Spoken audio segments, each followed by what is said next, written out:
we live? Let's see.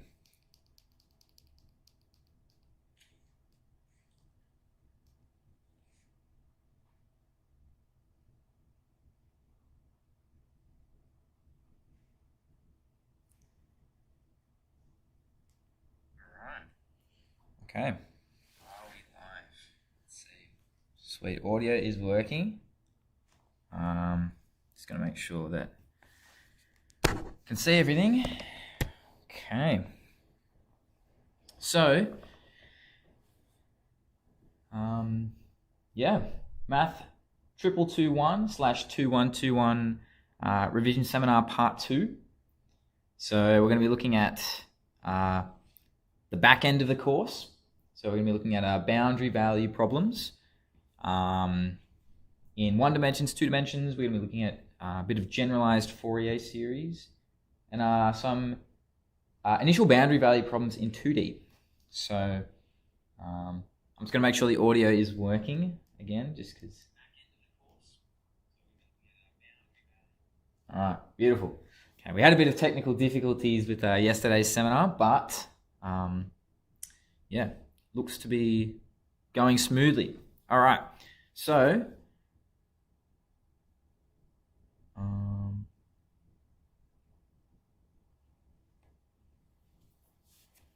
give us just 1 second, just bear with us for a moment.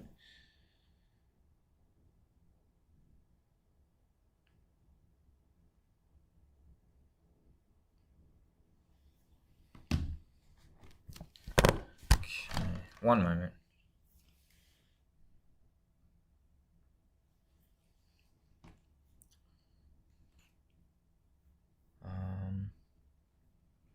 Sorry, the input is. Give us 1 sec. We just got to fix up the video. It's not capturing the screen properly.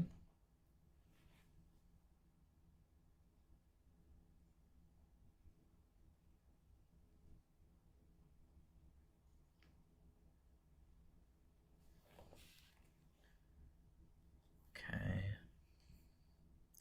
Display capture. Ugh.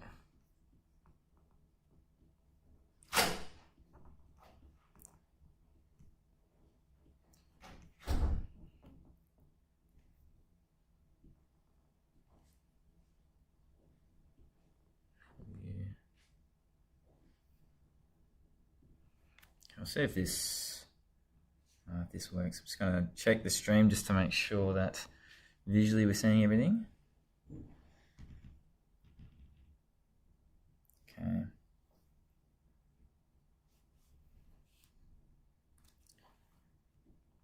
Yeah, apologies for this.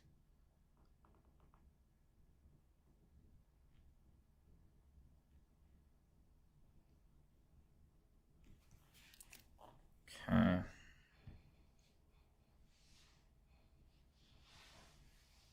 Okay, so this should be working. There's a bit of black on the side of the screen, but that shouldn't be an issue for us. We can see the content. That's what matters. Okay, so I suppose, yeah, we're going to jump straight into it. We're going to be looking first at initial boundary value problems in 1 dimensions. So this is mostly MATH2121 stuff. And in this section, there's a lot of theoretical stuff that we're going to look at in terms of like things like bilinear concomitants and adjoint forms, and stuff that we don't necessarily need to know or necessarily will be asked on the final exam. But it's again more so that we can build up the theoretical framework. So we're going to start by looking at inner products and norms. So if we've got some continuous functions f and g defined on the interval a, b to r, then we define the inner product of these two functions as simply the integral from a to b. Just like this. So, we say, if you've taken linear algebra, or if you've done a little bit of inner products before, you might recognize this property. We say that the two functions are orthogonal if their inner product is 0. So, yeah, another very common type of inner product products that we've seen is like when we have two vectors and we do the dot product, that's like the inner product on R2. But we can extend this notion to things that aren't necessarily vector valued functions. For instance, functions from R to R. And yeah, we simply just define it by an integral. And we say that the functions are orthogonal if, inner product is 0. And then from this, we can sort of go one step further and define a thing called a norm. So a norm of the function is the square root of the inner product with itself. So we take a function f and f, we take the inner product of these together. And you can sort of think of this in, I'll keep on drawing like analogies to vectors because we're quite familiar with stuff like dot products. If you have a dot b, or sorry, a dot a, you get the magnitude of the vector squared, and this here really is just a. So if you square root this, you're just going to get the magnitude. And then we extend this to this definition here that we've been working with. So if you integrate f of x all squared between a and b and then square root it, you get the norm of the function. So yeah, again, we're just building up a bit of theoretical framework. So let's look at an example of using some inner products and calculating a norm. So suppose that we have the function f of x is sine x, g of x is cos x, and our interval is 0 to pi, like this. Okay. Now, if we evaluate the inner product of f and g, recall from the slide just before, it was the integral of f of x, g of x on the interval, 0 to pi. So from here, we just leverage the fact that sine 2x is 2 sine x cos x, and then simply dividing both sides by 2 lands us this line here, and that's where we get the half from. And then this is just a simple trig integral. You bring a half out the front, you get a negative cos 2x, sub in the boundary points, and yeah, you get 0. So we can deduce that f and g are orthogonal.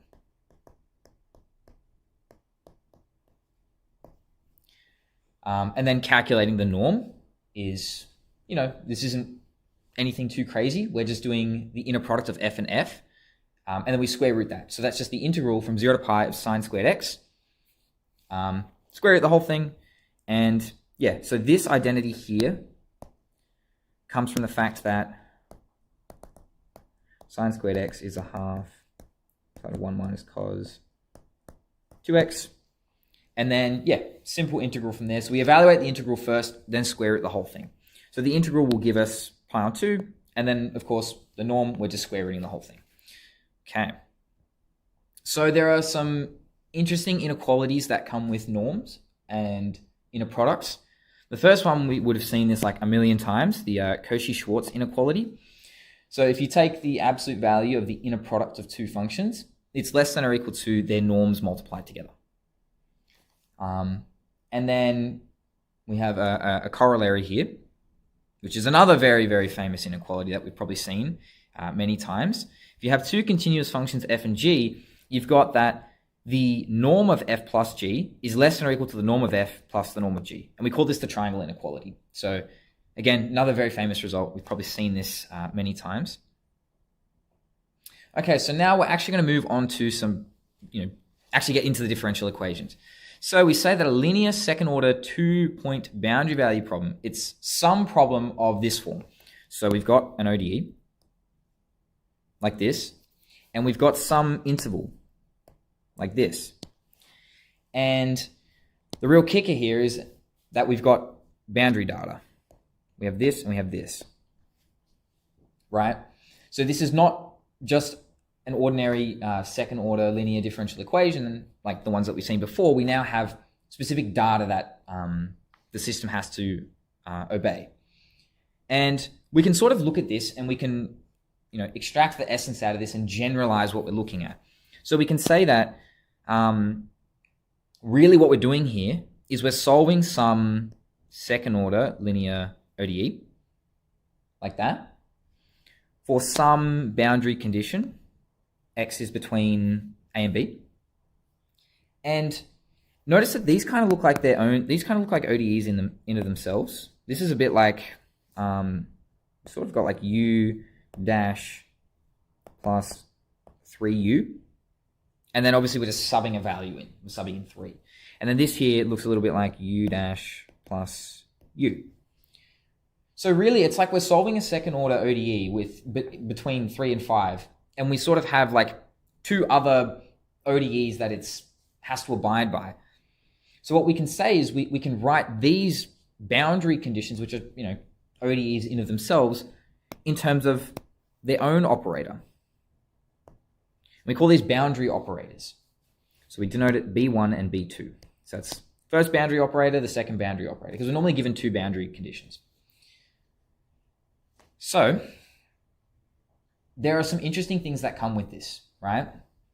And the first thing that we say is that if we have a homogeneous problem, that being, in this case, f, the thing that's on the end of our differential equation, is 0, and the boundary data is 0, like that, then if we solve this, you know, homogeneous problem and the only solution that we get is the trivial solution, then for every choice of f, alpha 1, alpha 2, doesn't matter what you pick in the homogeneous equation, doesn't matter what your boundary data is, what your f on the end is, the problem always has a unique solution. There's always going to be a unique solution to this. So for instance, they might say, oh, well, here's some boundary value problem. Does it have a unique solution? And the way we do that is we solve the homogeneous case. We set f to be 0, we set alpha 1 to be 0, we set alpha 2 to be 0.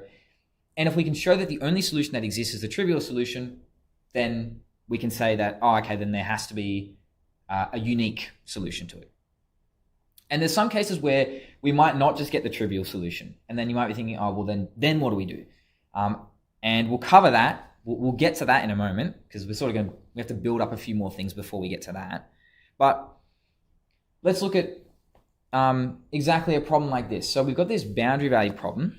We've got u double dash plus u equals sine x. And we've got some interval that it's defined on. And we have this boundary data. This is the really important bit. We've got the boundary data here. Does it have a unique solution? Well, we know that if we solve the homogeneous case, we say, well, let this equal 0. And I mean, this is 0 and this is 0. We get this problem here. This here is our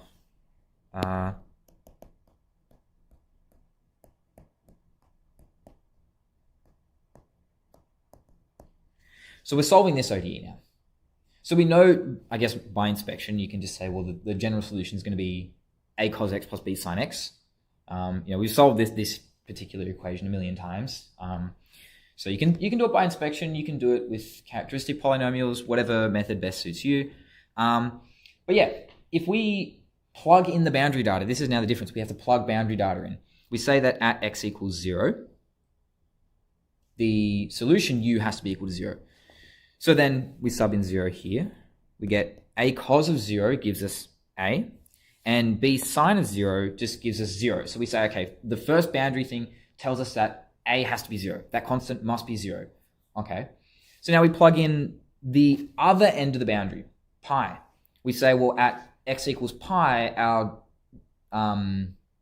solution u of x must be 0. Okay. So we plug in pi. So we plug pi in here. We get a cos pi is negative a, because cos pi is just negative 1. And b sine pi is 0. So we see that in both cases, the really important thing is that in both cases, b sine x disappears.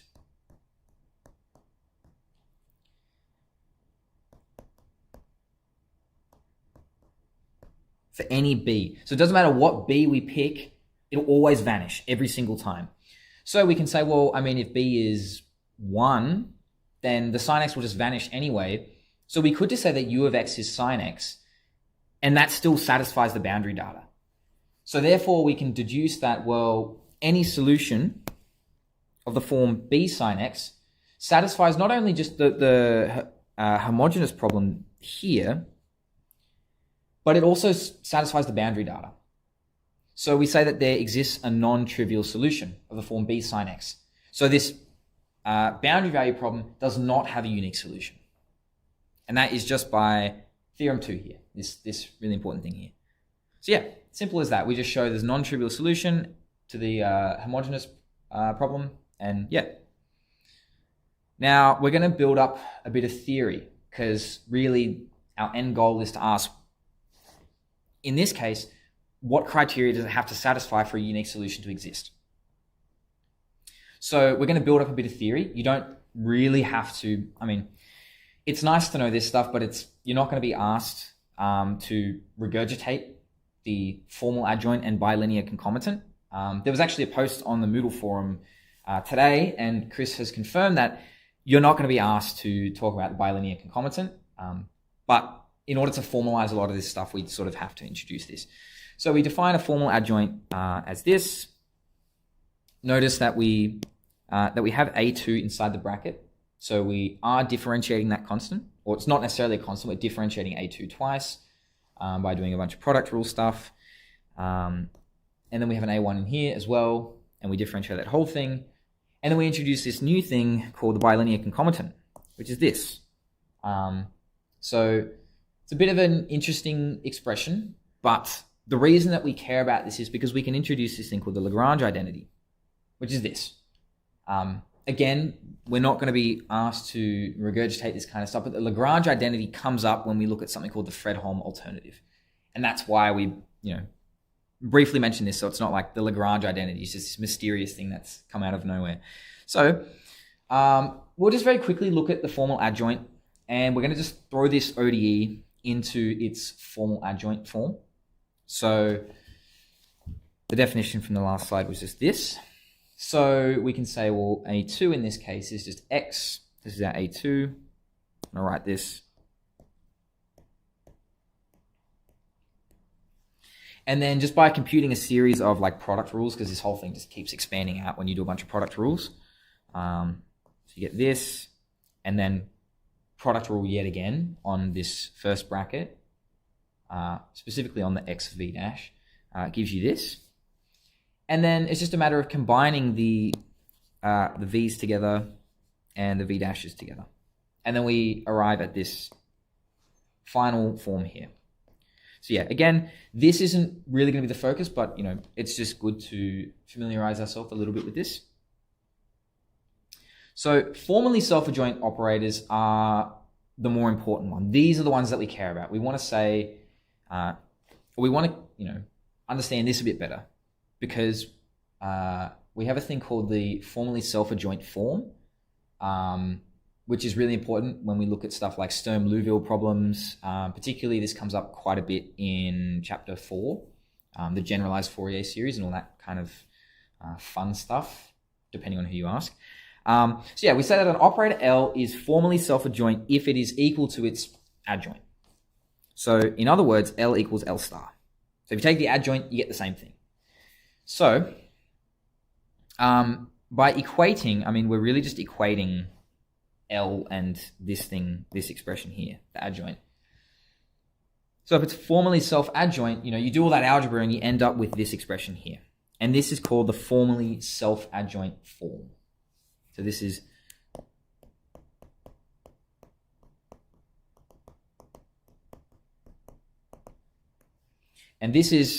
important for the, this is going to come up when we look at the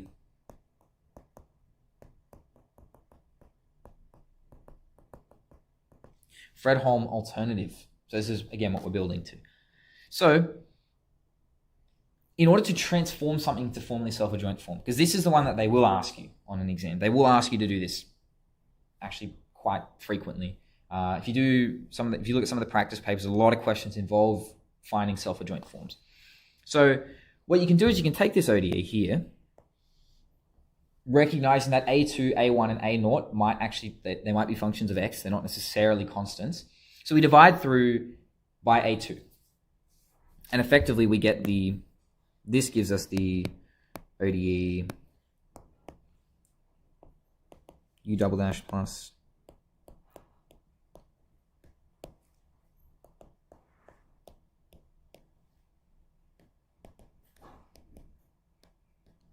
This gives us this. And in the formally self-adjoint form, we're getting this like, we can split it up, right? We got this like pu dash all dashed. And then we take the part that's not differentiated, just the u by itself, and we separate it. We're splitting this up into two different separate things. So really we recognize, okay, which part of this function is being differentiated? This part is, and this part is just the constant u that we keep by itself. So what we want to do is we want to take this and express it using a product rule, because that's really what's happening here. This is just a product rule, this bracket here.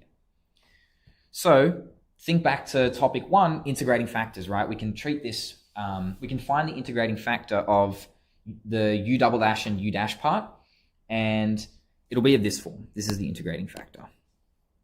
So whether you choose to remember it like this, or if you do it by inspection, if you divide through, whatever method works best for you, however you prefer to do integrating factors, either way works.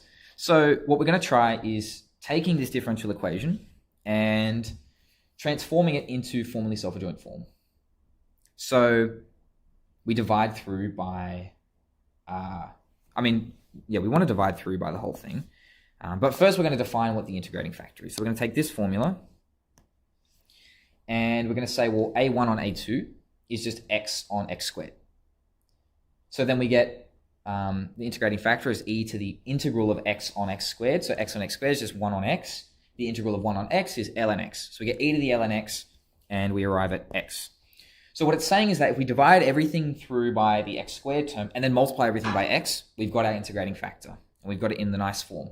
So we're going to do exactly that. So we take our ODE and we divide by a2, which equals x squared. And then we multiply by our integrating factor, which was x.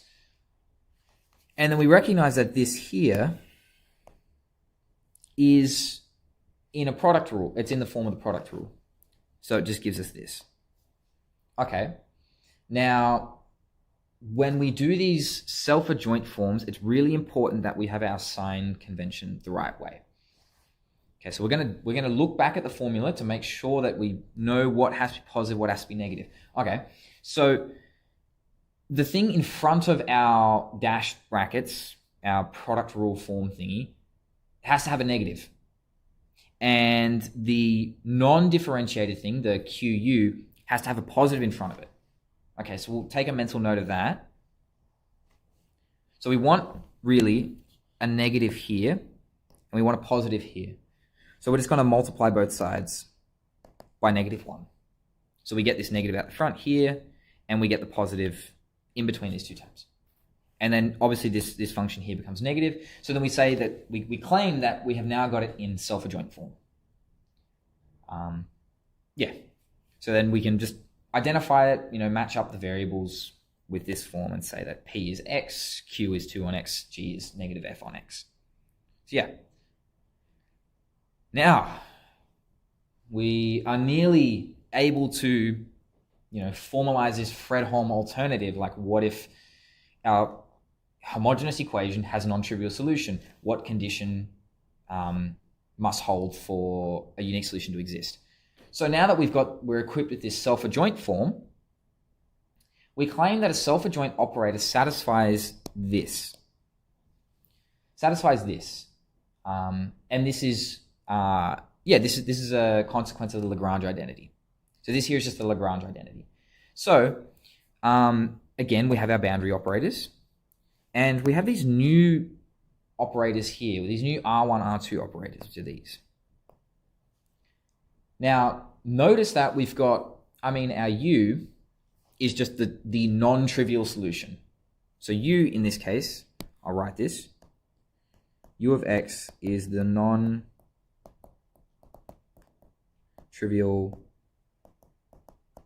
solution to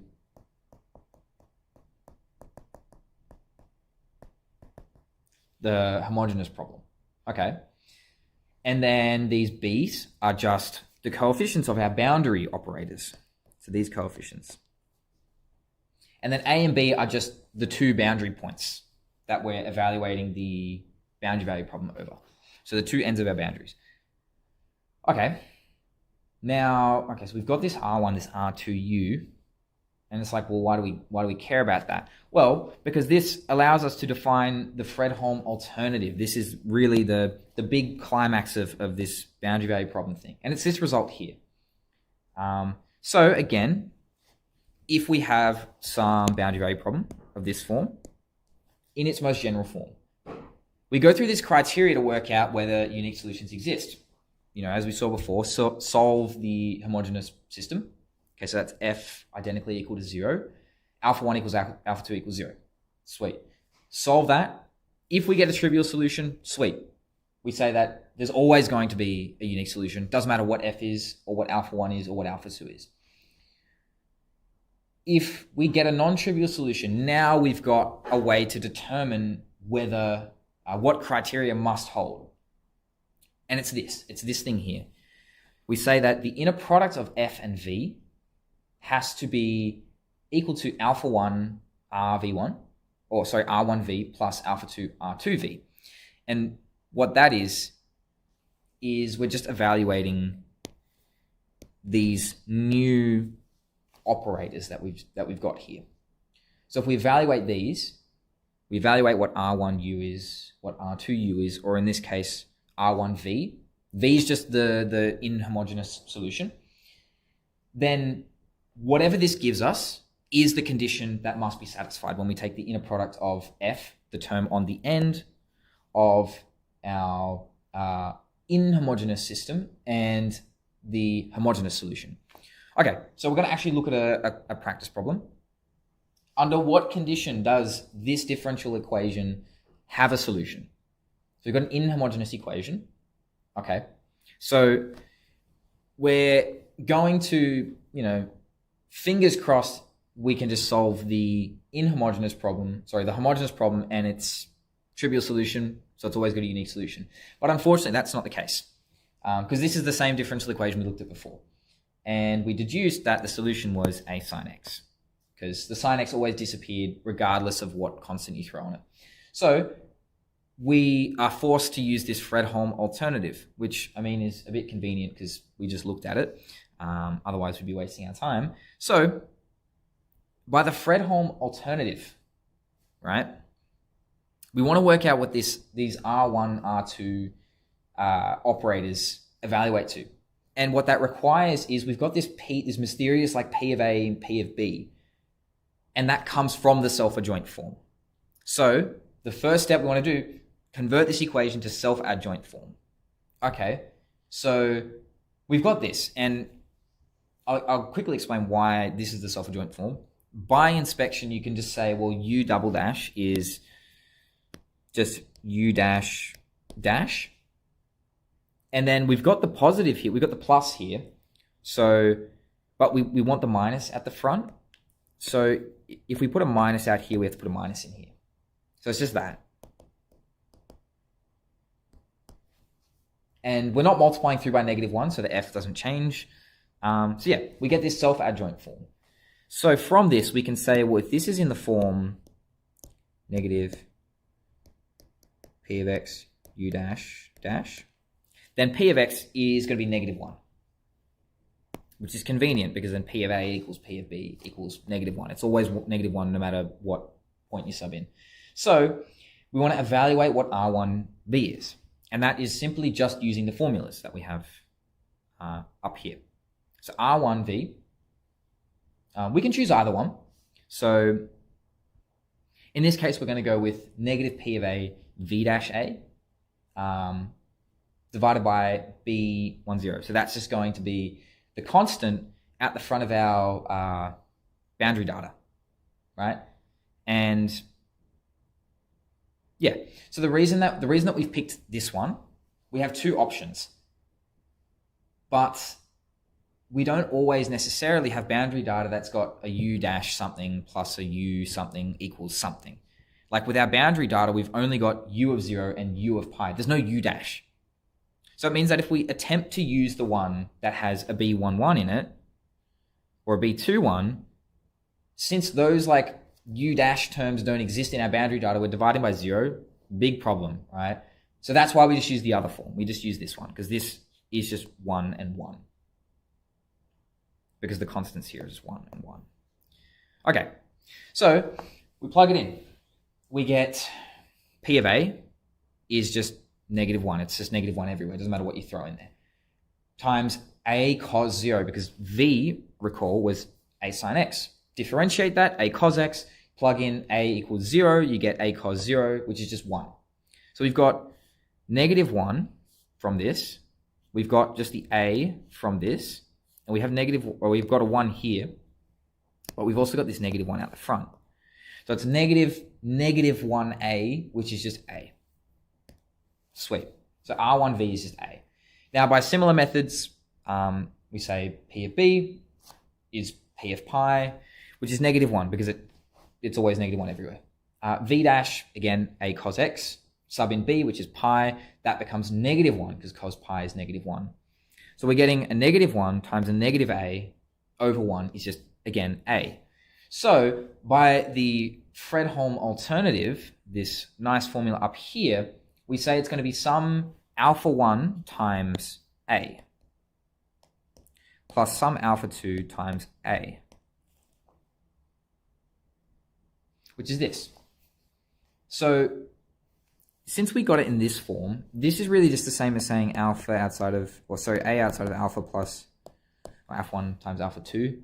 But since like everything here's a constant, like it doesn't really matter what it is, you can just take the A and like absorb it into the alphas, since the alphas are constants. Like it'll just be a different constant, but I mean, these are all constants. We can just absorb them in the same way that like when you solve differential equations and you have constants floating around, like it doesn't really matter what you do to it. Like if you have constant C, e to the C, you can just still write that as C. It's still a constant.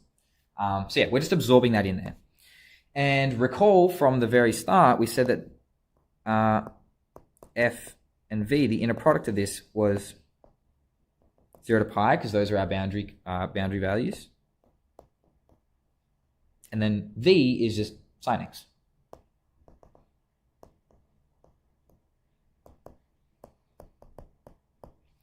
And if this condition is satisfied, then by the Fredholm alternative, we say there's always a unique solution.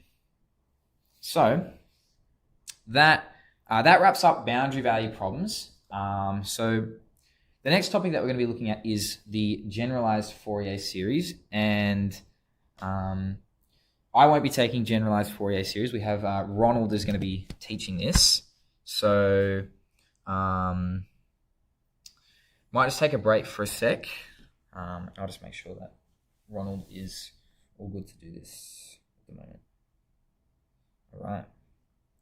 So we'll just hang tight for a sec.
stop my stream real quick, and Ronald's going to take over.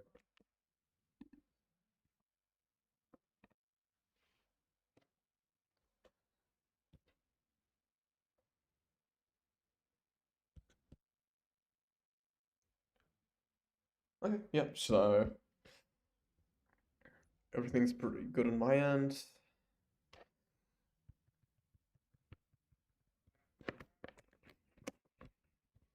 All right.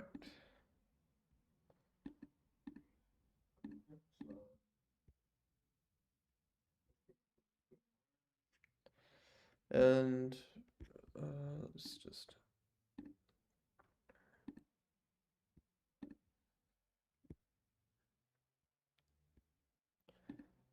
okay, so welcome to the second part of the second seminar of 2221. I'm Ronald. I'll be going through mainly just the generalized Fourier series section. And to do that, we're just going to build off of the things that you learned at the start of this seminar, which was inner products and weighted norms. I'm going to close this so I don't hear myself. Yeah, so we introduce a generalized form of an inner product by adding something called a weight. And what that is pretty much we'll create this inner product, but then we'll tack on a function w, which is the weight function. And so when we're calculating f times g, and then we take the integral, we'll also multiply it by w first. And to make sure that everything goes smoothly, we want w to be greater than 0. The reason for this is because we want to treat it as an inner product, and we know that inner products are used as a way to come up with a norm. So Oscar was talking about how these things can be pretty similar to concepts that you might have heard in vectors, right? So the inner product is thought of maybe as a type of dot product between two functions, right? What does a dot product do? A dot product, right? You just get like, I don't know, we have maybe a 2 by 2 where we have vectors AB and vectors XY, right? And when we take the dot product, it becomes AX and BY. So what we're doing is we're essentially just multiplying each component that we have. And instead we can think of each function as maybe just like an infinite number of components, right? Each component is the actual point. So maybe your interval is from 0 to 1. One of your components would be the value of your function at 0.5. So instead, we've elevated that to be from summing up these multiplications, we instead multiply the function at each point, and then to sum it up, we take the integral. And so we can get a way to try to measure the length of a function, which is a norm. And we can do that by taking the square root of a inner product with f and itself. Right. So now that we've done that, we essentially have this as our new weighted norm, right? So with weight function w, we can have the weighted norm, which is the square root, and then we take the integral from, sorry about that, a to b, f squared, but then we multiply by the w. And because we take the square root, we want to make sure that our weight function is greater than 0, so that this whole integral also becomes greater than 0. Otherwise, you'd be taking the root of a negative number. Then we also have something called L2ABW, which is essentially just the set of all functions which has this specific norm be finite, right? So it is integrated from the bounds a to b and has the weight function w. And now we say that two functions are orthogonal when our inner product is 0. So the same way orthogonal kind of means perpendicular, It doesn't exactly mean perpendicular in this case, but it's generally the same concept. When you take the dot product between two vectors and it's 0, you say that it's perpendicular. When you take the inner product between two functions and it's 0, we call it orthogonal. And we say that a set of functions is orthogonal if for every two functions that you can choose in here, so there's an infinite amount of functions in this set, right? But if I choose maybe, for example, f2 and f6, and I take the inner product, it's going to be 0.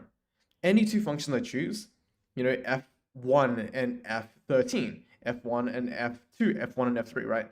Any two functions which are different, if they're different, then they have an inner product equal to 0.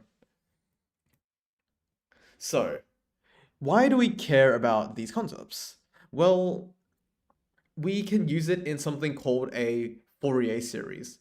And a Fourier series is a way to give a different representation of functions, right? So you might have seen one type of way to represent a function through something like a Taylor series. And this is kind of the same. It's usually used as a way to try to approximate or find a different form of functions which are periodic. Specifically, functions that repeat with an interval between a and b. And so the way we can think of it is, we can think of our orthogonal set as maybe kind of like treating it like a basis to a vector, right? So what do we have as a standard basis? We have 1, 0, 0, 0, 1, 0, and 0, 0, 1, right? And so if we have a vector like 1, 2, 3, we know that it's going 1 in the first direction, 2 in the second direction, and 3 in the third direction. So in the same way, we generally want to try to measure how much does f go in a direction of one of these functions, right? So how much does f go in the direction of a2? And that's where this formula comes in, which is to get like how much it goes into this particular direction, we can take the inner product between f and phi, and then we can divide that by the norm of phi squared. And so what you might see is that this is pretty similar to a vector projection, right? You take the dot product on top, and then you divide it by the norm squared on the bottom. And it's pretty much the same concept here, except applied to functions. So we're taking f and we're going to try to project it over every single phi function, and that gives us the coefficients. It tells us how much it goes in each individual direction, and when we add it all together, we should get our original function back. So, how do we find a Fourier series? They'll generally maybe give us an orthogonal set. In this case, the set is 1, cos x, cos 2x, cos 3x, and so on. And we also get a function f, which is x squared. They give us a range, so in this case, a is minus pi and b is pi. And so we want to find, because we have these functions, we just need to find what our coefficient is, right? To find our coefficient, we can just try to find the inner product with the function itself, as well as its norm squared. So, because we have all of these functions to work with, I'll first start off with our function 1, right? When phi x is equal to 1, we want to try to find out what the inner product between the function and phi is. And so we take the integral from a to b, in this case minus pi to pi, with x squared times 1. Everyone knows how to do this integral. It's going to be x to the 3 on 3. We sub in the bounds, and we should get 2 pi to the 3 on 3. Now, for the next part of our coefficient, we want to try to find out what the norm squared is. So the norm of 1 squared is just the inner product between 1 and itself, right? So the norm had the inner product square root, but then because we squared it, we can remove the square root. So we just want to take the integral from minus pi to pi of 1. That's going to be x, and then we sub in the numbers, we get 2 pi. So our coefficient is going to be the inner product divided by the norm squared. So we're just dividing this number by 2 pi. We can just take away the 2 and lower the power by 1 for pi, and we get pi squared over 3. So what I notice is that the remaining functions that we have is going to be cos 1, cos 2, cos 3, and so on. And so they all seem to be in the form cos nx.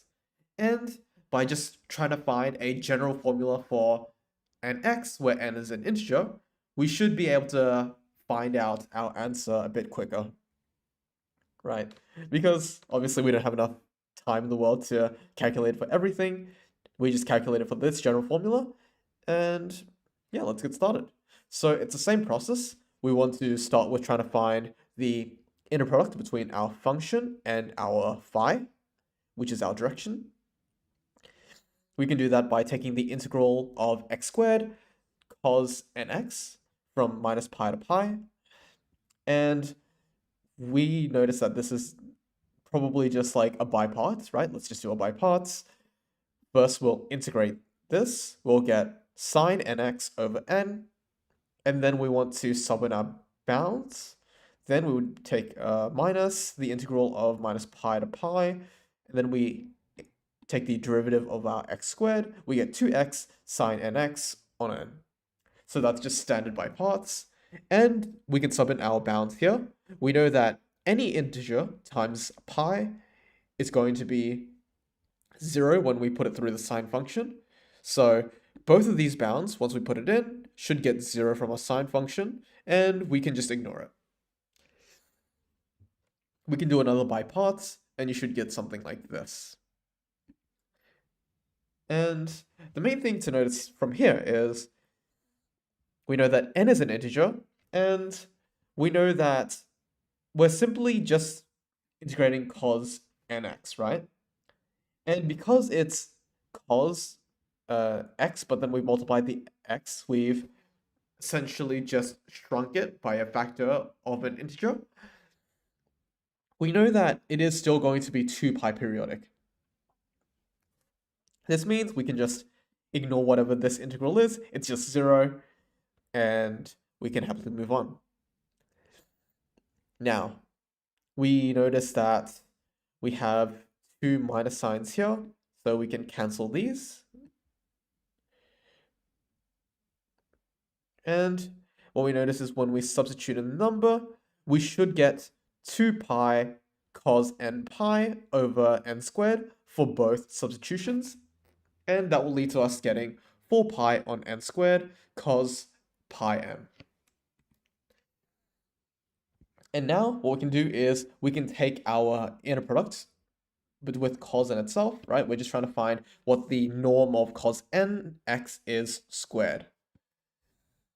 So this integral, you've seen something similar in the introduction that Oscar's made, which is we just need to use our formula for cos squared nx, which is by turning it into a formula based on cos 2nx.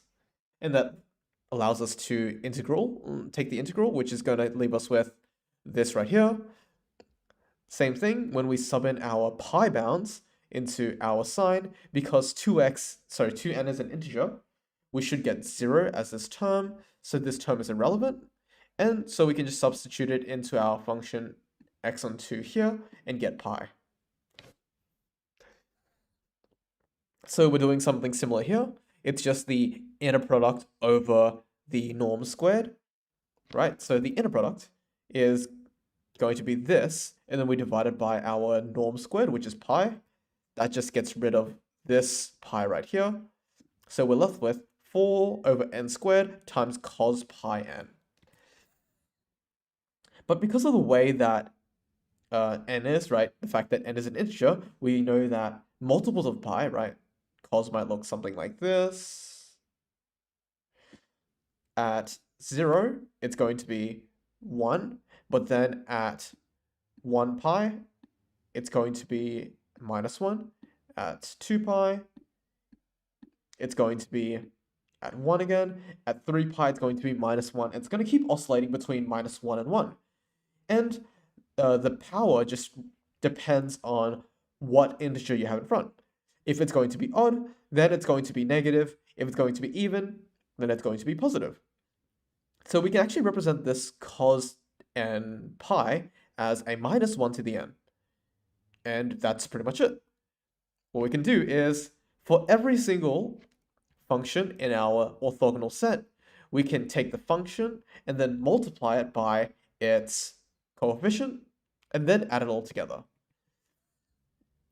We have our function 1 and then multiplied by pi squared on 3, which is our coefficient. And then we've summed up our cos n x's with our coefficients, 4 times -1 to the n over n, squared. And that's pretty much it. It's going to be a very formulaic process. You'll find that most of this course is pretty formulaic, so hopefully this wasn't too bad. It just requires you using first year techniques for integration and maybe some other tricks such as understanding the periodic patterns of cos pi n. So we also have a concept called completeness, and it's essentially, I guess, how well does our orthogonal set describe the set of all possible functions, right? Is our orthogonal set enough to describe any possible function through our Fourier series? If we had a 3D vector, right, but then we only had access to two bases vectors, right, specifically 1, 0, 0 and 0, 1, 0, we wouldn't really be able to describe anything with a third component, right?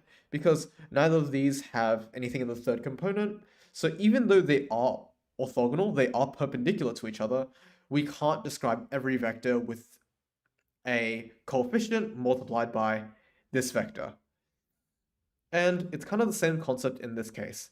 We say that a set is complete if no non-trivial function is orthogonal to every other function, right?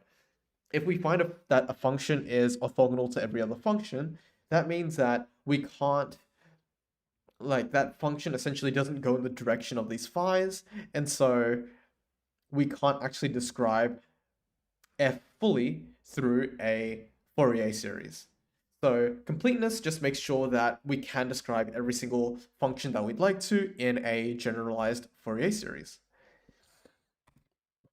So from the Fourier series, we actually get a couple equalities and inequalities.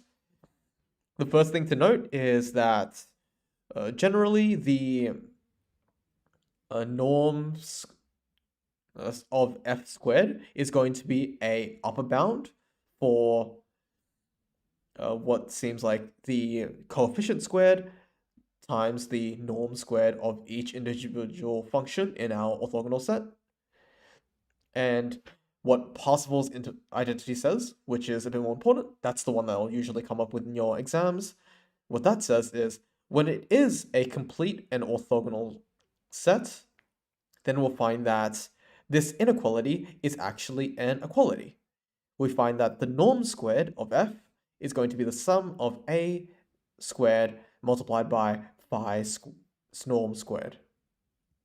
And so let's see it in action. Let's use it in this particular question from 2021, version 2.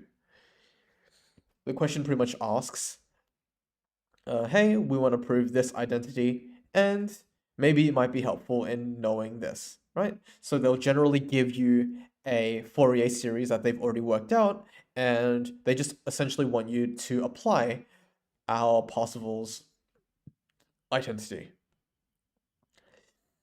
So the first thing we might want to do is we might quickly want to just figure out what our function is, what our coefficients are, and what our, I guess, phi function is, right? So our function f is going to be pi squared x minus pi x cubed. Our coefficient is going to be a 12 times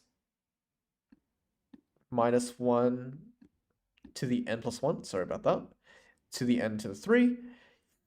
And just keep in mind, we have a coefficient out here, and we want to make sure that we've incorporated it because Parsifal's identity does make sure that we want to square every coefficient that we have. So if we square it without the 12, we're going to be missing a factor of 12. Then we have our phi n's, right? These are the functions that make up our orthogonal set, everything in the form sine nx. Right, so now that we have that, we first want to calculate f squared. We can do that by simply taking the integral from minus pi to pi, and that'll lead us with something like this. It's pretty much just a polynomial. We just need to square it, and once we square it, we can integrate each part by itself. It should be fine. It's just some power of x. We use power rule, and we can substitute in our numbers. We should get 16 on 105 times pi to the 7, right?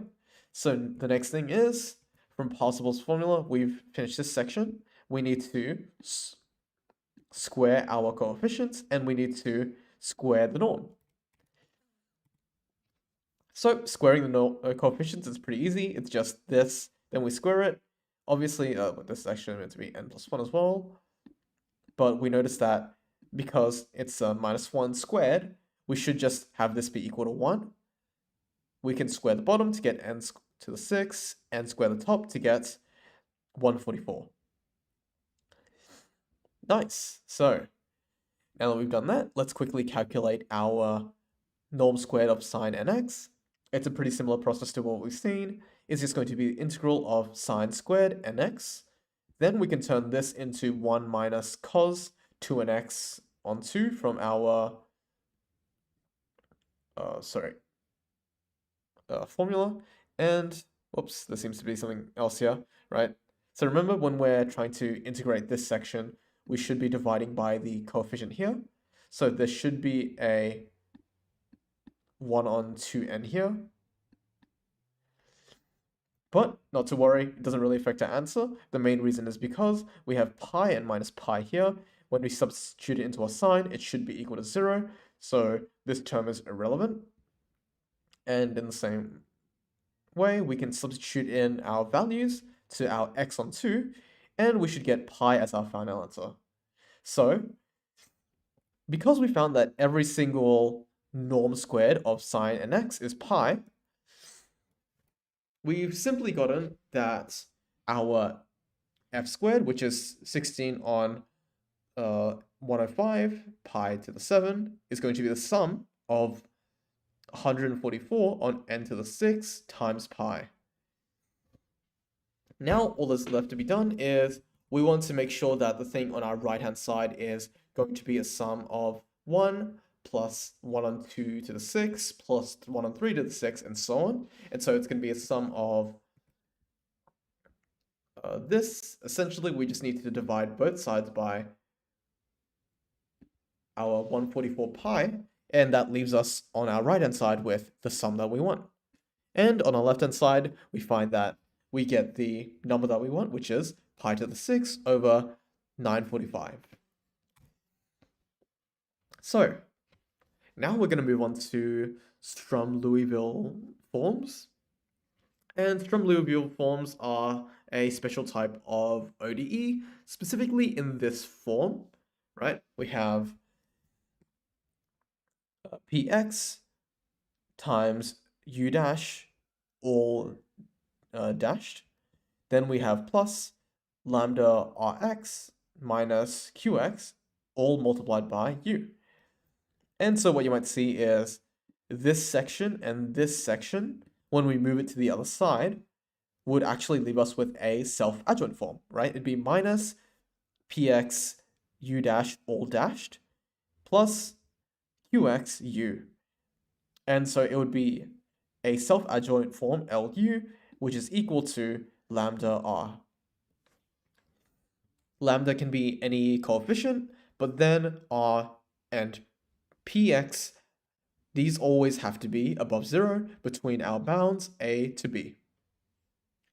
Now that we have the form, we are also going to define some other things, specifically eigenfunctions. We call any non-trivial solution to our Sturm-Liouville ODE as an eigenfunction, and the associated lambda is named the eigenvalue. We call our solution and lambda pair a eigenpair. Now we're going to move on to transforming this into a Sturm-Liouville form. And the way we can do this is the way we would take our self-adjoint form. We can first divide everything by the coefficient of u dash dash. We would get something like this. Now our integrating factor would be the integral of our second coefficient to the power of e. That's just e to the power of 3 on 5 times x. Multiply that on all sides.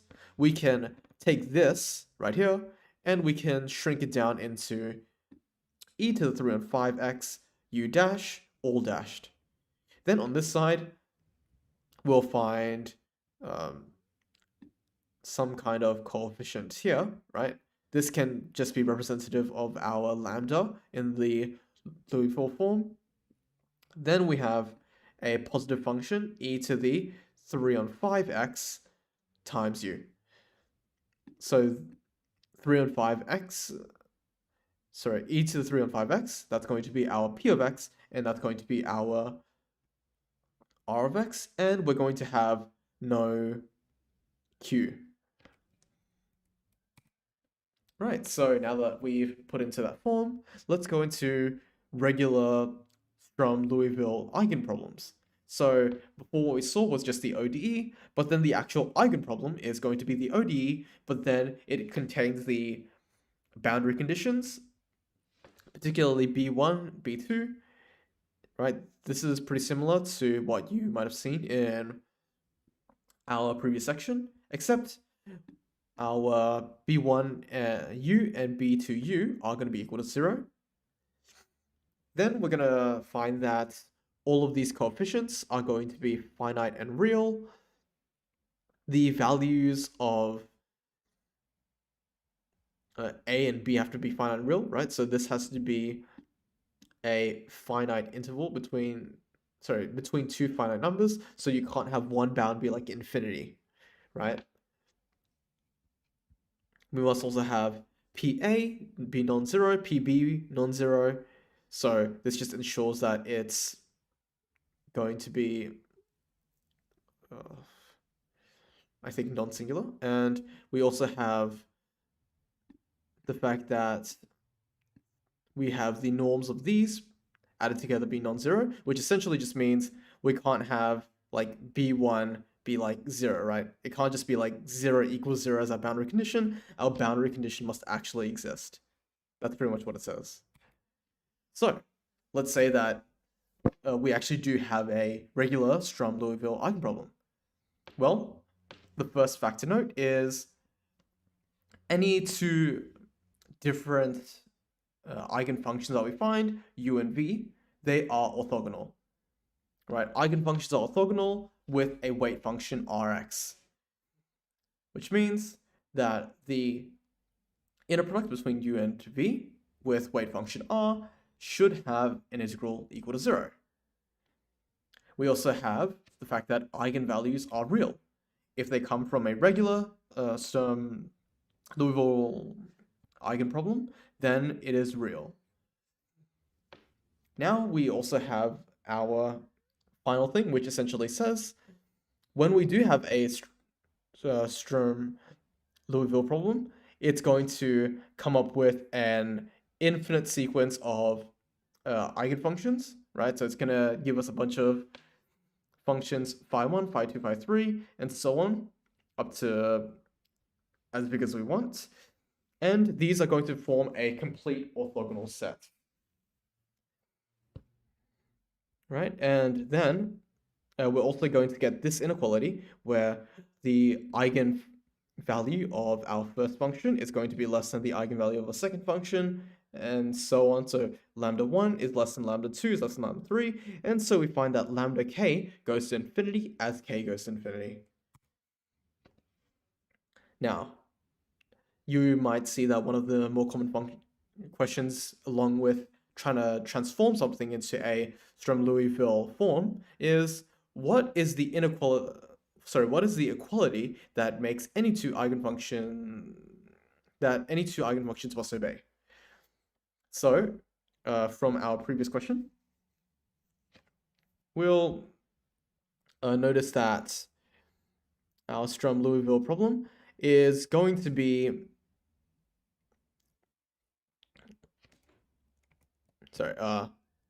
going to be in this form, right? So this right here in front is going to be where our R function comes from, right? So ignore this minus because R has to be positive, right? So when we have U and V, which are eigenfunctions of 1, right? If they're solutions of our problem 1, then if they are non-equal, we must have them be orthogonal by our previous theorem.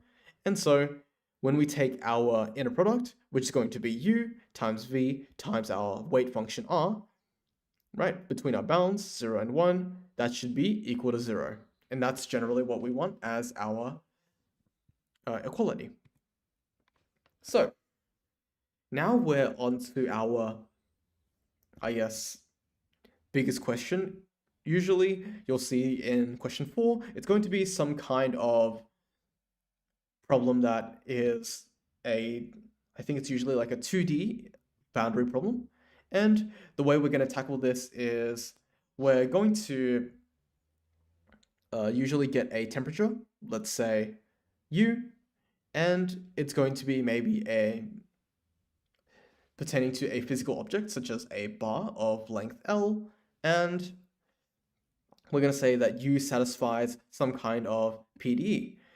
It's going to be, in this case, UT is equal to CX UXX. So when we see this notation, when we say UT, that just means you take U and then you take the derivative with respect to D. So that's just du over dt. And when we see two things, specifically xx, this is just going to be the, we first take u's derivative with respect to x, and then we take another derivative of u with respect to x, so it'd be a d squared on dx times u, sorry, dx on d squared, d on dx squared of u, right? So just take the diff with respect to x twice. The position is going to be between 0 and the length of the bar, and time is going to be greater than 0. We have c being greater than 0, and the fact that our bar satisfies the following boundary conditions.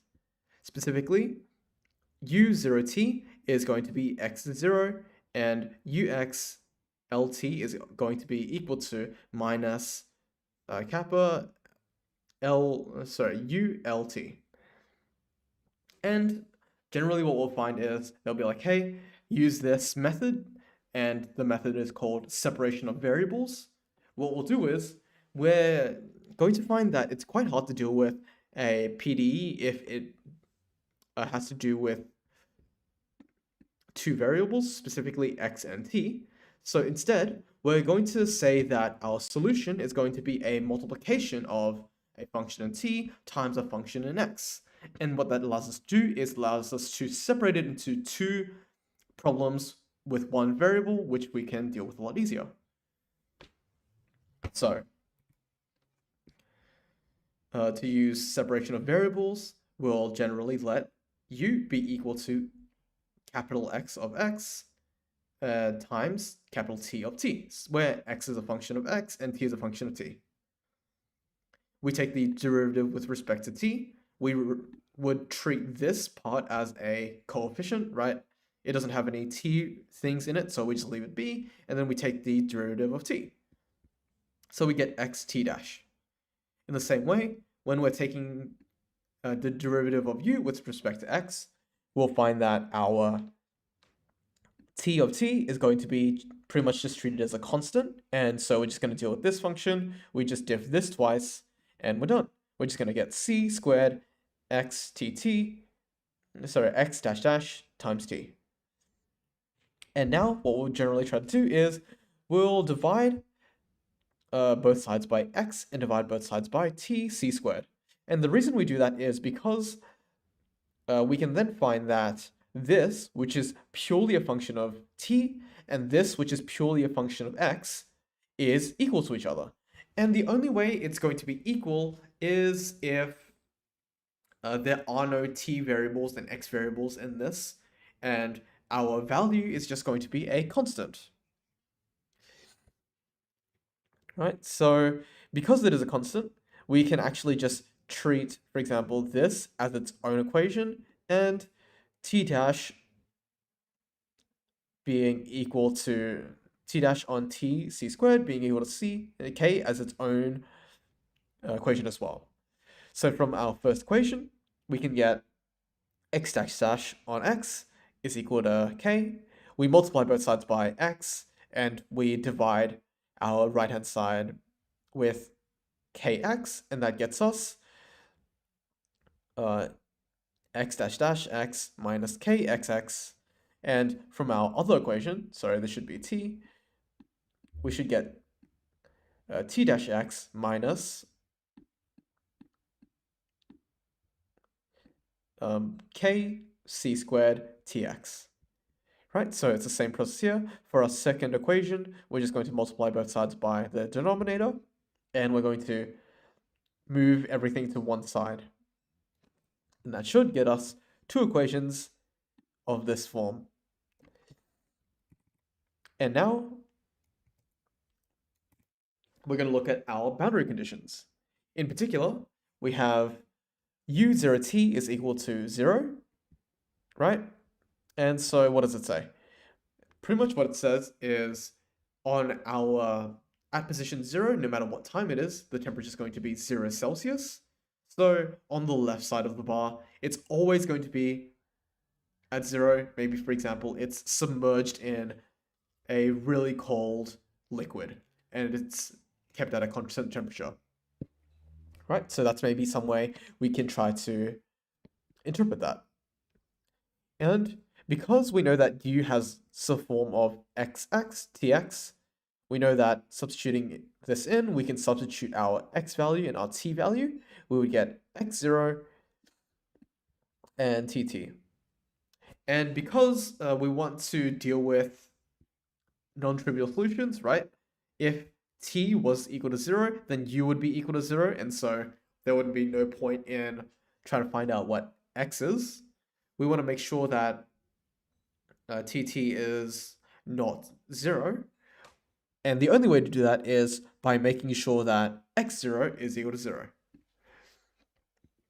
And in the same way, we want to make sure that t is non-trivial, so we have to make sure that when we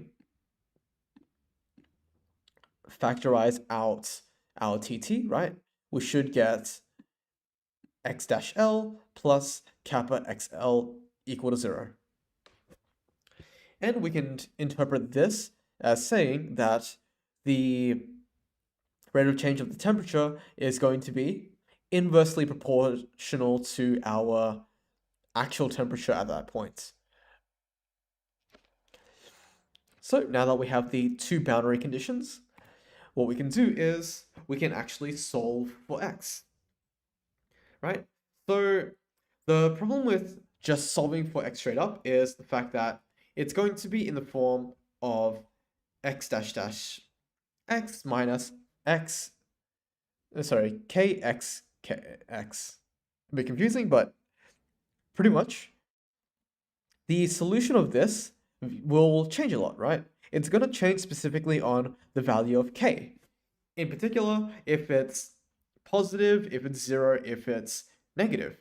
The characteristic equation of each individual ODE that we're trying to solve, we'll come up with a different solution.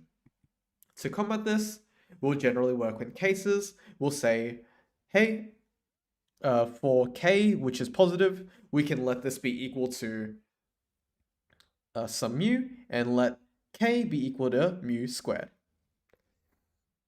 Well, if it's mu squared, then we know that it's going to be x dash dash minus mu squared x. This has an equation which is just r squared minus mu squared, right? And from difference of squares, we know that this has two solutions, particularly mu and minus mu. And from these solutions, we should be able to put them into this form. So it's going to be some constant times e to the mu x plus some constant times e to the minus mu x. So now that we have this equation, we can actually find out what our values are based on our boundary condition. We know that from our first boundary condition, x of 0 is 0. We substitute in 0 here and 0 here. E to the 0 is just 1, so we can just cancel these terms. We get left with c1 plus c2 is equal to 0. We can then turn that into c1 is equal to minus c2. Generally, what we want to do is we want to substitute out maybe a c2 from our second equation from the boundary, right? And that allows us to solve for c1. So our second equation from the boundary specifically states that, the derivative of x when L is substituted in plus kappa of x where L is substituted in is going to be equal to 0. So we just take the diff of x, and it's right here, and then we substitute in L. Then we take kappa, and we multiply it by x, and we substitute in L. So, because we want to show that this is a trivial solution, as per our question up here, we'll have to first substitute in our C1 and factorize it out, and then to show that this is always equal to 0, we can come up with a contradiction. In particular, we'll notice that we have, we want C1 to be non-zero, which means that this section has to be 0, right? Because the multiplication of two things is equal to 0, one of them has to be 0. Right, so now because we can do that, what I've done is I've multiplied all sides by e to the mu l, and that gets rid of this term right here. And then we can view e to the 2 mu l as a kind of fraction. So, what's so interesting about this fraction? Well, we know that powers of e, when our input is greater than 0, right? So mu is greater than 0, L is length, it's greater than 0, and so e to the 2 mu L is going to be greater than 0. But then what we realize is, because kappa and mu are also positive, when we divide kappa minus mu over kappa plus mu, this is going to get us a fraction which is less than 1.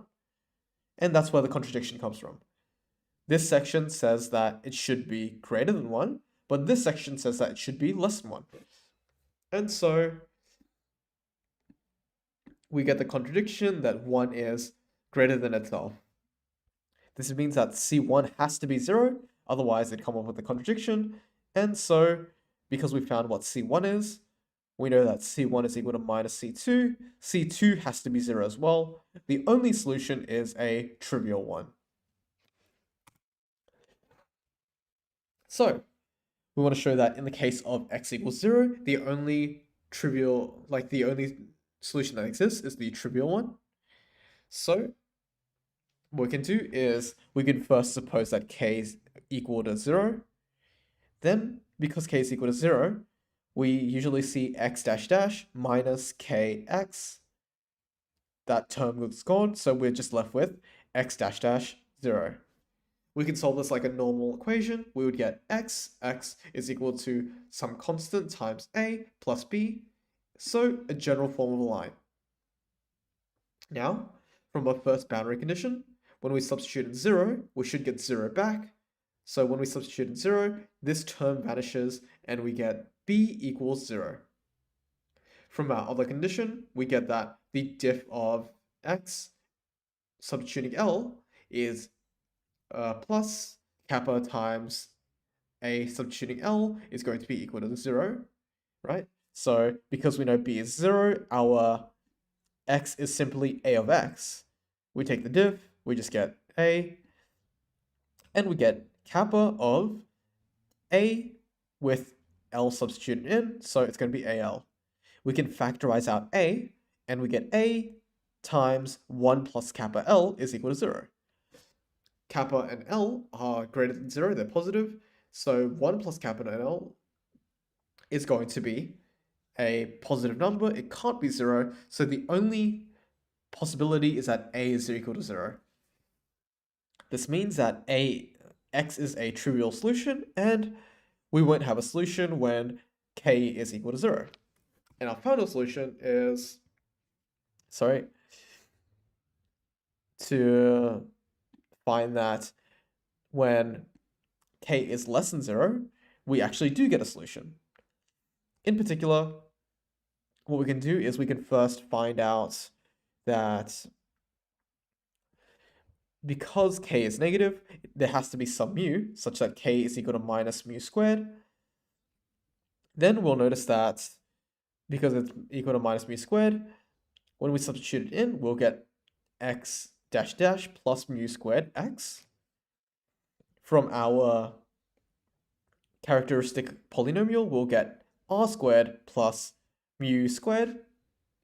Solving this, we'll get something like c1 times e to the, I think it's I mu x plus c2 times e to the minus I mu x.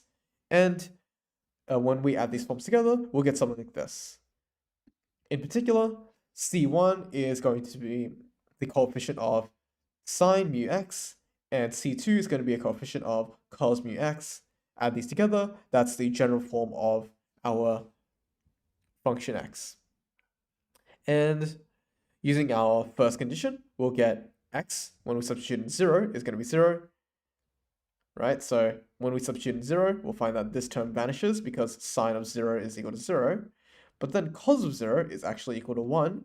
So we get c2 is equal to 0, right? That means that our x function is just going to be some constant multiplied by sine. So when we put it into our second boundary condition, which is to take the derivative of x, substitute in L, plus kappa times Lx substituted with L. We'll get the derivative substituting L plus kappa times the original function substituting L.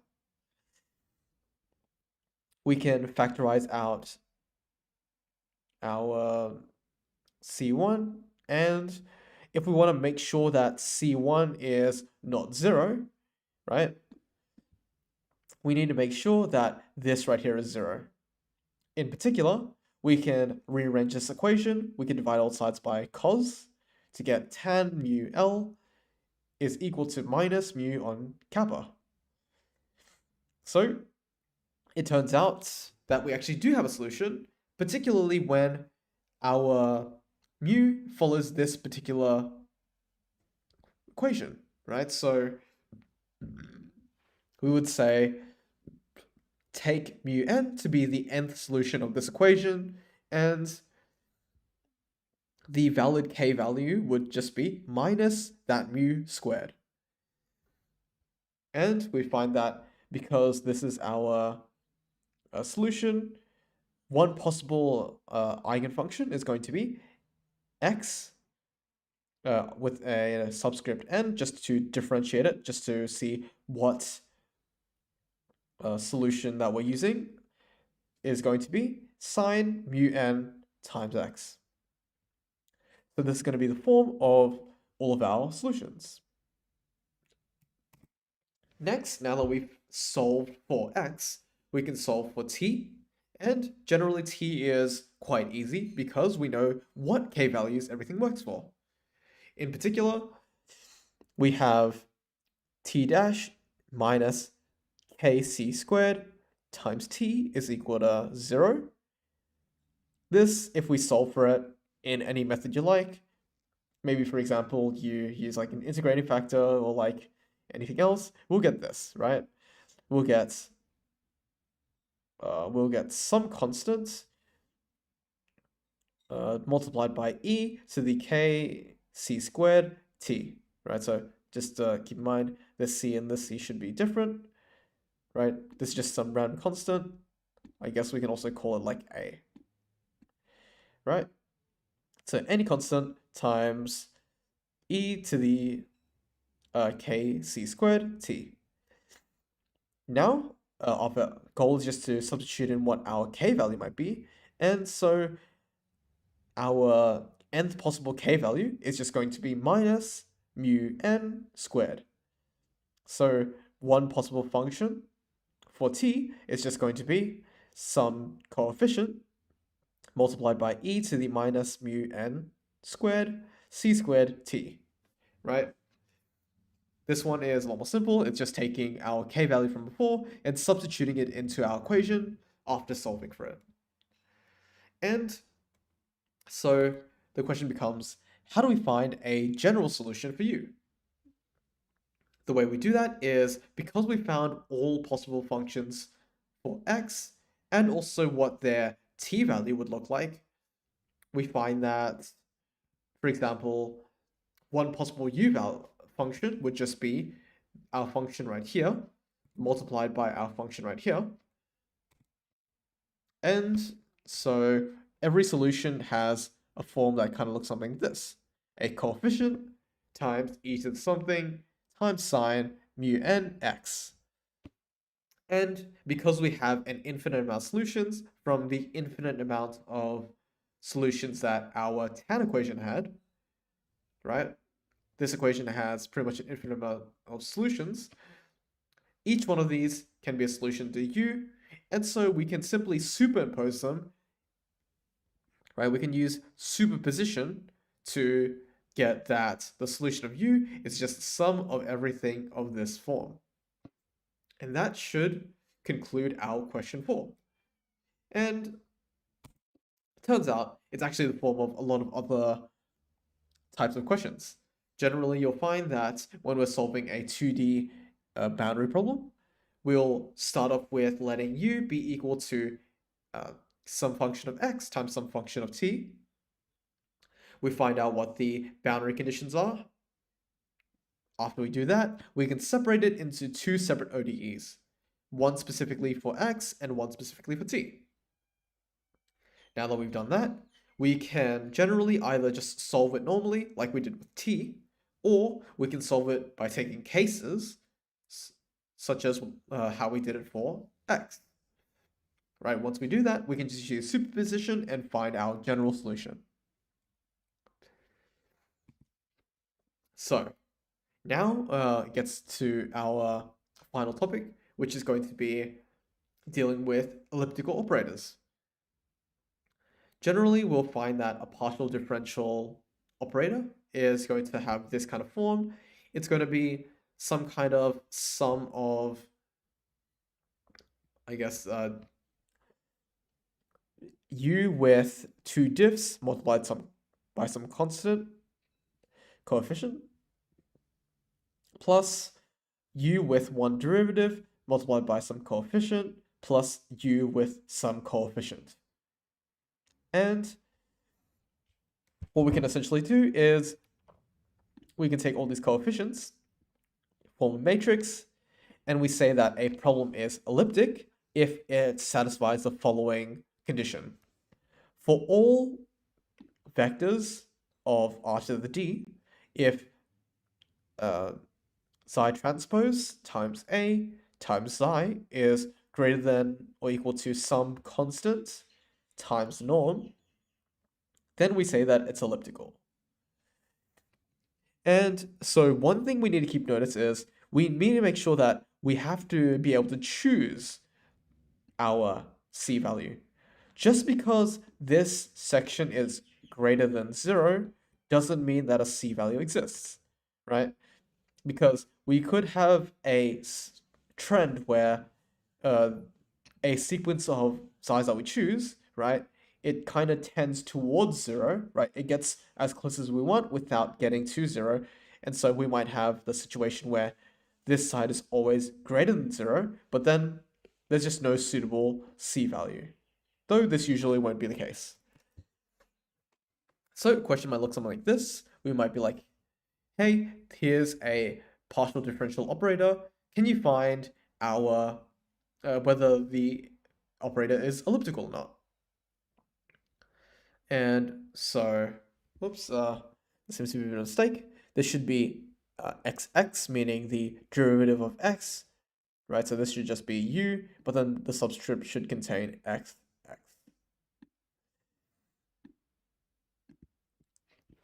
And so how do we come up with our matrix A? The way we do that is we can look at these subscripts, and these should generally tell us what cell we look at, right? So you might have noticed that the J and K match up with the cell and column, so the row and column of our matrix. In particular, we can regard X as the first column or the first row, Y is here. We now want to calculate this matrix multiplication. This should hopefully be pretty simple, right? We just take this vector right here, we turn it sideways, we get xi1 multiplied by -5, then we get xi2 multiplied by -1, and xi3 multiplied by 2. Should be the same way that you multiply matrices in first year. Same thing here. This would be 0, and this would be xi1 times 0, xi2 times 0, and xi3 times 1. So when you do this multiplication, you should get up a vector of 3 places. In particular, it should look something like xi1 -1 xi2 plus 2 xi3. Our second component should be 0, and our third component is just going to be xi3. So now we have this vector right here, we'll multiply it with this, and so it should just be the first section multiplied by xi1, right? So it's just going to be -5 xi1 squared minus 1 times xi2 times xi1, and 2 times xi3 times xi1. So these things. The second component with xi2 squared, which is just 0, and third component with xi3 squared, which is just xi3 squared, right? And so now our goal is to see, when does this become negative? Because if this ever becomes negative, it would be lower bounded by a norm, right? Because this is a length type of distance, so we know that this is going to be greater than or equal to 0. So if we find that this is ever less than 0, then it's never elliptical. In particular, we find that we have just the first thing contributing to our, I guess, this multiplication right here, right? It's going to be -5 times the first component squared. And so if we just let every other component be 0, these would all be 0, but then we can just let this be any non-zero number. It can be 5, 1, right? Like, as long as it's not 0, we should be able to use that as an example to a vector where this is less than 0, right? Because we say that this equality holds for all vectors. So if we find that one vector doesn't work, then this is a counterexample and shows that L is not elliptic. So finally, we move on to divergence forms. And so before you might have seen a partial I, right? This is just a shorthand to say we're taking the partial diff with the ith component. And so in particular, we have two things that we can do. We can either take a gradient or we can take the divergence of something, right? So we can take the gradient of u, which is going to be r to the n, a function of r to the n. It takes in a vector, but then it produces back a scalar. That's why we call it a scalar field, right? It just turns a, I guess, grid of vectors and then gives each just a value, a number. So this is generally denoted by this upside down triangle, which is a nabla. So nabla u is going to be just the first partial diff of u in the first component, the second partial diff of u in the second component, and so on, all the way until the nth partial diff in the last component. Then we get to divergence. So this should be capital F. Right, this is going to be nabla, and then a dot, and then our f. This is for vector fields, which is a function from Rn to Rn. You put in a vector and you take out a vector. Right, so this is going to be the partial diff of the first component of f plus the second partial diff of the second component of f plus all the way to the nth partial diff of the component in f. Right, so now that we have the gradient and divergence defined, we won't really go into the meaning of these. You'll see that more in, I believe, the other course, which should be 2111. Right, all we need to know is that we can use these to try to find something called a divergence form. In particular, an operator is going to be in the form minus nabla dot a times nabla u. So this is divergence, right? So nabla dot is a divergence, and nabla u is going to be a gradient. So what we have to do is we simply have to just, given some kind of PDE, find the vector A such that our operator is in this form. Why? So it seems like these terms right here, right? So these two terms they just come from a partial diff with respect to y of minus y squared uy. In the same way, these two functions here seem to come from a product rule as well, where it's the partial diff of minus x ux with respect to x. So now that we have that, we can equate these components, and we should get that a is equal to minus x ux, b is equal to minus y squared uy. And now, our goal is to create a matrix A such that when you multiply it by nabla u, it equals this. And in particular, we know that from here, nabla u, because it has two things, should just be the partial diff of u with respect to x and the partial diff of u with respect to y.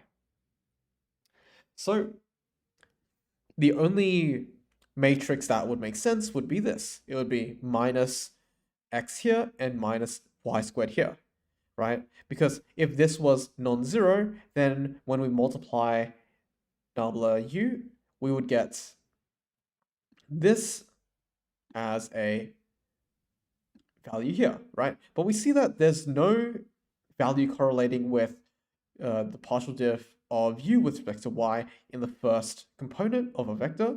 And the same way, this has to be 0 because we don't really find anything over here where there's some kind of value which is relating to the partial diff of u with respect to x. So the only suitable matrix A is going to be minus x on the top left and minus y squared on the top right. We can easily verify that when we multiply this matrix with nabla u, we should get this right here. So what is our divergence form? It's simply just writing our thing right here and equating it to LU. In particular, e to the x plus y is going to be equal to minus the divergence of A times the gradient of u. And so all we need to do is we just needed to find what matrix A is suitable such that when we work this all back out, we get this. So in your actual solution, you probably wouldn't add all of this. You would just write this, seem like the smartest person in the world, and you can calculate this to find out that we get our left-hand side back.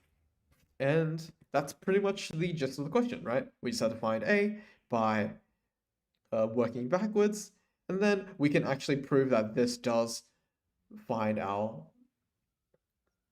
original operator. So that's actually it. We've quite literally run through our second half of the 2021 version 2 paper, including question 3 and question 4. And yeah, like, as you can see, all of this is pretty useful. You will probably want to try to understand how to use every single one of these theorems. And yeah, good luck for your exams.